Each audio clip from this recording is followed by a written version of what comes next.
Hi, everyone. Thank you so much for joining us today as we talk with these three investors whose job it is to look around corners, including as it relates to how we address the climate crisis that's threatening all of life on the planet.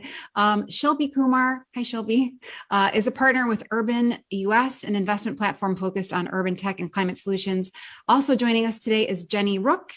Jenny is the founder and managing director of Genoa Ventures and also a former senior program officer with the Bill and Melinda Gates Foundation. Jenny, thank you for coming. And last but not least, we have Albert Wenger with us today. Albert has been a managing partner with Union Square Ventures for roughly 14 years, where he's worked closely with many of its portfolio companies, including Twilio, Etsy, and MongoDB, among others. Guys, thank you so much for joining us today. We really appreciate it. So again, our mission today is to talk about how we attack climate change, which is obviously more pressing than ever. And you are all approaching from fairly different directions, I'm seeing, which is pretty interesting. So maybe, guys, let's start off by talking a bit about what each of you is focused on broadly right now. Shilpi, can you kick us off and talk a little bit about what you're focused on at Urban US? Yeah, for sure. So Urban US is an early stage investment platform. We focus on pre-seed and seed stage companies from an investment perspective and are primarily looking at the intersection of climate and cities, urban infrastructure, everything from energy and grid to transportation and mobility. We think a lot about civic and gov tech and solutions that are kind of going about helping everything from small towns and municipalities to nation states think about how they're going to build new systems and address all the changes that are coming. And our portfolio, we're about 100 portfolio companies deep. We've been operating since 2014. We're kind of investing out of our third fund and also investing out of a structured debt financing vehicle to help provide alternative capital to the startups who are growing and trying to address some of these issues. That's really interesting. And this is a seed stage fund or seed and early stage? Yeah, we're early stage. So everything from pre-seed to seed on the equity side, and then starting at seed, Series A, and even later for the debt. Okay, great.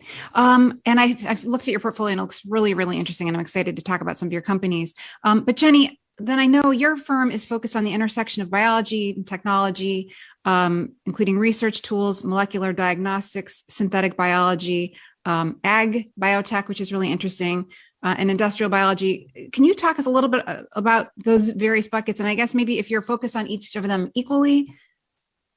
Right, that's right, Connie. Thanks so much. We at Genoa focus on being the partner of choice for those companies that are innovating at that incredibly rich intersection of biology and technology. And that means leading or co-leading a lot of seed and A, where our team's deep technical expertise, everyone here has an advanced degree in a relevant area. My PhD is in genetics, and our experience as operators helps us be partners to those founders who are forging often paths here that aren't particularly well blazed. These companies aren't traditional tech or biotech, but truly some combination of the two. And the early stage capital landscape we find doesn't serve them terribly well. So that's the gap we aim to serve and solve at Genoa. And as you noted, that convergence has applications across really a broad array of bio-based industries. Healthcare is sort of the obvious one that's been out in front in terms of biotech transformation, but agriculture, food, chemicals, consumer, all of these have an element of being bio-based and bio-impacting. And so as we think about how to play a role in this important topic of climate change, it means we have many more opportunities to look at options there. Are we equally across all of those? No, that really depends on the moment that we're in, what entrepreneurs are doing, what vision they have, and what's the latest technology they're applying to that vision. And Jenny, can I ask where I guess most of your deal flow is coming from? Is it academia or is it people who are spinning out of industry? It's really all over the map. Everyone on our team has been operating at this convergence our whole careers. And so we're now pretty well known by operators, entrepreneurs, and investors alike as a place you can go to if you find yourself kind of on the island of misfit toys. And we're willing to kind of dig in and try to understand these new opportunities. So lots of inbound referrals when folks just kind of don't know where else to go. It can come out of academia, in a kind of traditional life sciences way. But we particularly love the mid-career operator who has had a lot of exposure to market needs and has an insight for how to use biology to solve those. That's great. Thank you. And then Albert, so great to see you. So I think people were very interested in the fact that USV was forming a climate fund, which I think you announced maybe late last year. Can you tell us a little bit about what you've put together? Sure. So it's a $162 million early stage fund. It's a climate focus entirely. We call it the Climate Fund. And we really look at three things. One is, can you emit less carbon? Can you draw down existing carbon? Or can you provide some form of adaptation to the climate crisis that's already here? So like food security or additional air conditioning. We had made two prior climate investments from our core fund, REN, which is sort of a personal offsetting platform, and LEAP, which is kind of manages devices, connected devices that are connected both to the electric grid and to the internet to help change the demand for electricity. And we've announced one investment from the Climate Fund, which is called NCX, Natural Capital Exchange, which is a new way of monitoring forest carbon. We've made four more investments, but they haven't been announced yet, so I can't quite break them here Albert, yet. tell us. I know, it's just among us. Yeah, I know. Coming soon. That's great. Well, I'm sure they'll be closely watched. LEAP, I think is kind of interesting. So LEAP, and tell me if I'm misunderstanding, but helps grid operators to offer financial incentives to people to sort of reduce their energy use during peak hours. I think that's interesting. I was wondering, I know that you're sort of more focused on this now than you have been in the past, but as a firm, if you think about whether people need to be incentivized to change their behavior. I mean, we see what's happening with these, extreme climate events, but it still seems very theoretical, I think, to a lot of people. And I just wonder if there has to be a carrot, if that's just something you've... Well, I think there'll have to be a carrot and a stick to get the level of behavior change that we need. But, I'm talking from New York City the other day, we all got an alert on our phone saying, would you mind not running your dryer right now, for example? And that was sort of the first generation of these types of technologies. There was a company called O-Power that did this. And the compliance rate with that turns out to be very low. And so what LEAP does instead is it actually adjusts your thermostat. And it actually, if you have a battery at home, it actually will release some of that battery energy when it's most needed. So you can get to a much bigger change in the demand and supply of electricity by having devices that you can remotely control. And the incentive is a monetary incentive. Absolutely. Yeah, which is great. That's interesting, though. I think you're probably right about people needing both things. That kind of reminds me, Shilpi, of a company of yours. I mean, the Alert. You invested in a company called, I think, is it One Roof or Roof One? And it's kind of like an alert system or a messaging system, an internal social network for building tenants, which I think is really interesting. And of course, based on what we just saw happen in Miami, this terrible tragedy seems really, relevant. Tell me a little bit about that company and what drove that investment. Yeah, absolutely. I'm glad that you put the pieces together. We think both about hard infrastructure like these devices that kind of can connect to the grid and actuate some of the changes that need to happen to kind of promote a more resilient set of utilities like energy or water. And then there's companies we invest in like One Roof, which is really a Slack type messaging platform experience designed for residents within the same residential building. And they're targeting kind of 100+ unit communities where there is a real lack of cross connections between the folks living in these urban environments. I think the statistic that the founding team really comes back to is that most people know very few of their neighbors, but if they know at least one or two people in their building, they're much more likely to stay. So there's a benefit for landlords as well.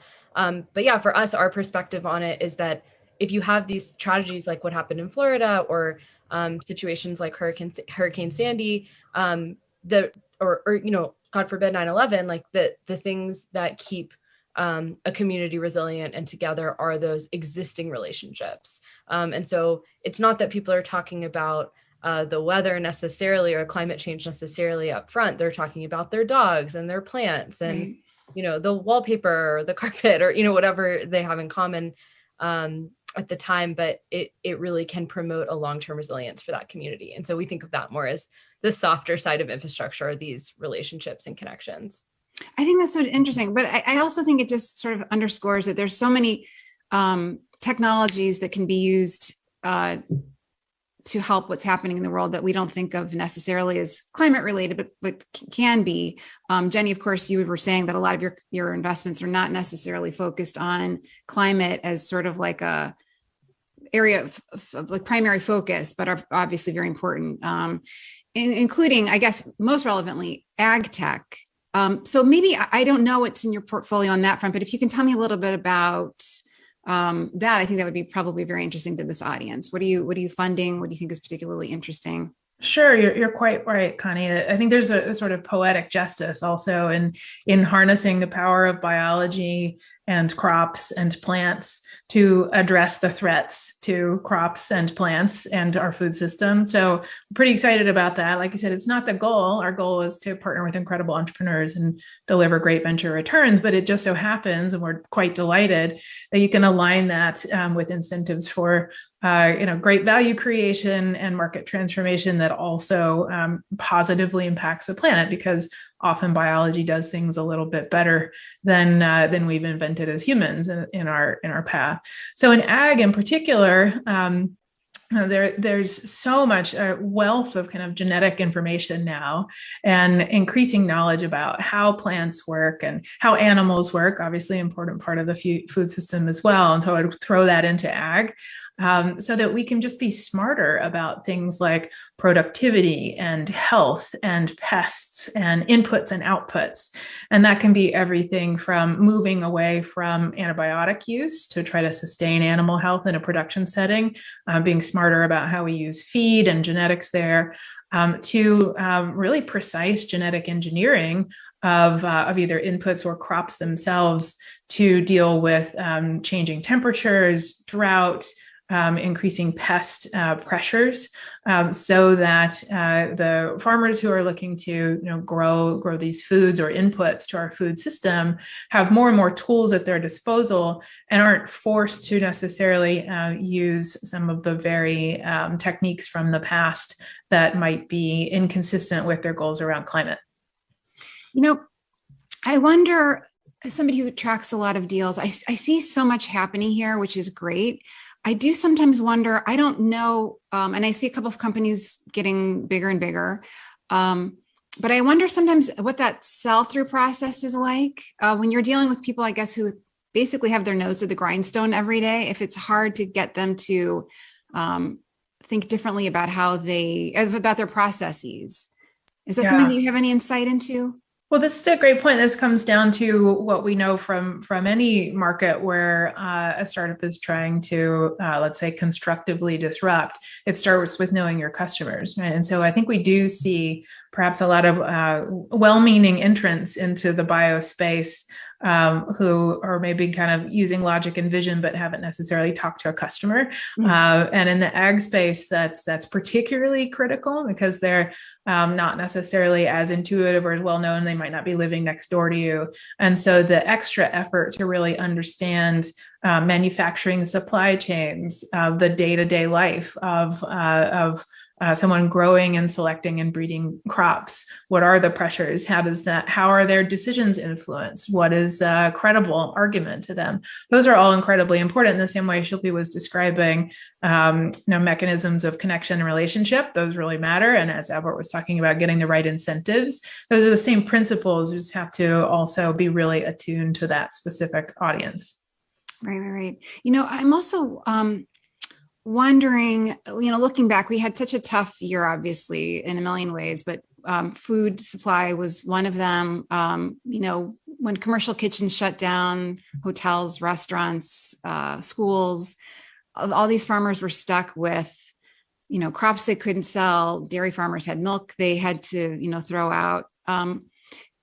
Did that flag for any of you sort of new opportunities, I don't know, in the supply chain, or are there other ways that you're thinking about how we can avoid the scenario? Should we encounter another, pandemic or, just going forward so that we don't repeat history here? Albert, is that something that you're Well, thinking about? I think that there's a lot to be learned from the COVID pandemic about the climate crisis, and one of them is that uh, what government does or doesn't do matters a great deal, right? And so I think that if you take agriculture as an example, if we want more soil carbon sequestration, we have to create the kind of standards where farmers can get paid for that. And we also have to provide the kind of financing that will allow farmers to adopt some of these technologies. Some of that can come from private enterprise for sure, but some of it will have to be markets that are sort of newly created markets, effectively carbon markets. And so government will have to play a role here. And so the question is, how long does government wait before it jumps into action and at the scale that we need to? Mhm. And I think the lessons here from COVID are maybe not as encouraging as we would like them to be. Are you doing anything? I mean, not that you're not busy enough, but I guess as a sort of a powerful venture firm, are you talking to anybody in Washington about some of these issues? Sure. No, of course, absolutely. And I think that there are very good things happening, and some of them are happening on a voluntary basis. So if you look at companies like Stripe and Shopify, and there's a whole alliance of companies that are now completely voluntarily investing and purchasing from technologies that are very early stage technologies in order to try and get them on some kind of cost curve that can come down. And there's a lot of intersection here with things like buildings, like a lot of the building infrastructure needs to be retrofitted, and with biology, because, like we could do a lot with plants, plants that do faster photosynthesis, plants that sequester more soil carbon. So there's a lot to be done. And yes, we are spending some of our time as well on trying to convince government to get more behind these efforts, where in a way, private enterprise is already showing the way. Mm-hmm. Before I move on, Albert, can I ask, as you mentioned, there's so many ways to approach this. How are you thinking about within this fund? I mean, are there 5 verticals that you're sort of focused on, or how are you thinking about? No, we're really on the one hand going very narrow, which is, does this have a big impact on atmospheric carbon? But on the other hand, we're going very broad. So we're looking at everything from electric vehicles to new sources of electricity generation to biological, for instance, ways of drawing down massive amounts of carbon. And Shilpi, it sounds a little bit like what you're focused on at your firm. I mean, you guys have a number of relevant verticals, smart buildings, for example. Look like you're focused on sort of freshwater safety. What are your Monday morning meetings like? How are you thinking about, like, is there a way to prioritize what you're looking at? Yeah, it's a great question. I mean, I think we think we're very narrow and sector specific, but it touches so many things. We think of like food waste and water as one vertical, and that's, like a massive amount of potential just in that sector. I would say our meetings this week, we talked about human waste sanitation, large scale energy storage for solar farms, and kind of like Sunrun utility solar investment for South Africa, and are like trying to dig in deep in all of those things. I think one of the benefits of being early investors is that we get to support teams that we can work with in many ways, and sort of try to amplify the learnings across our portfolio, and then rely on later stage investors and funds like USV to kind of bring in and follow on some of the teams that we're working with. I like our sectors. I would say I'm interested in 98% of the things that we look at, personally, which hasn't been true for me in other venture firms. So I'm really grateful for our focus. And I think we're coming towards trying to quantify impact for the first time, and working in partnership with our portfolio companies to think about scope 1, 2, and 3 emissions, trying to think about how to quantify resilience, atmospheric carbon, deferred emissions, deferred waste, diverted, to kind of what are all the different ways we can think about it. And really hope that the industry is going to move towards something that we can all coordinate on. So the startups and founders have a way to understand kind of the overall impact that we're having on climate.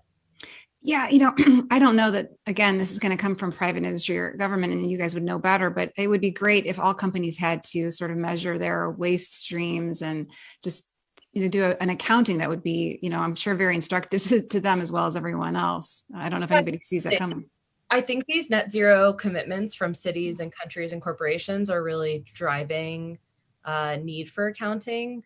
I don't necessarily think it's always accessible to know all of the unintended consequences or how, especially in cities, like there's all of these systems that are interacting. We care a lot about equity. We care a lot about accessibility. Like, how do these things come in conflict with each other? But yeah, it would be helpful, I think, investing more in tracking emissions overall and with the goal of net zero is going to be overall really positive. That's great. And Jenny, I was just wondering, everyone's been talking about, early stage investing and Albert does some later stage investments as well. How healthy, I guess, is the funding picture for companies like yours when they go out to look for follow-on funding? I mean, you see SoftBank doing some synthetic biology stuff. Of course, they wrote a big check to Zymergen a couple of years ago. I'm just wondering if the later stage funding is there, because some of these companies would seem to be sort of have longer time horizons, and often late stage investors want to, get their money back within a couple of years. Right. Well, I think that's sort of the art and science of being early stage investors as we are in these areas that are not necessarily the incredibly well developed playbooks for venture.